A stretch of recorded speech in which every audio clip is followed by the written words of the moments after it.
নমস্কার বন্ধুরা, আমি মিষ্টি। আমি নিয়ে চলে এসেছি তোমাদের সঙ্গে আরও একটি সুন্দর ভিডিও। তো আজকে তোমাদের সঙ্গে শেয়ার করব কুকিং। এই শীতের মধ্যে ফুলকপি খেতে ভালোবাসে না এরকম বোধহয় কেউ নেই। আর শীতের প্রধান সবজি হলো ফুলকপি, বাঁধাকপি। তো আজকে করেছিলাম ফুলকপি দিয়ে রুই মাছের তরকারি, আর সাথে করেছিলাম কচুর ডাঁটা দিয়ে আর চিংড়ি মাছ দিয়ে ভাজা। তো এটাও খেতে কিন্তু খুব সুন্দর লাগে, আর এর টেস্ট গ্রামের মানুষরাই ভালো জানবে। তো দেখো, ফুলকপি দিয়ে রুই মাছের ঝোল ধনেপাতা দিয়ে খেতে কে কে পছন্দ করো অবশ্যই কিন্তু জানিও। আমাদের বাড়িতে আমি কিন্তু খুব ভালো খাই ফুলকপির তরকারি। আর শীতকালে তো অ্যাভেলেবেল প্রত্যেক বাড়িতেই হয়। তো আমার ছেলেকেও আমি খাবার বেড়ে দিচ্ছিলাম, আমার রান্না কমপ্লিট হয়ে গেছে। ও মাথা খেতে ভালোবাসে, তো রুই মাছের মাথা দিয়েছিলাম। আর এই দেখো, এরকম পাতলা করে ফুলকপি দিয়ে আলু দিয়ে ঝোল করেছিলাম। তোমরা এরকম খেতে কে কে পছন্দ করো অবশ্যই কিন্তু কমেন্টে জানিও।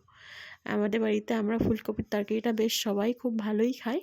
তো সেটাই তোমাদের সঙ্গে শেয়ার করলাম। আমার ভিডিওটি দেখার জন্য অসংখ্য ধন্যবাদ বন্ধুরা।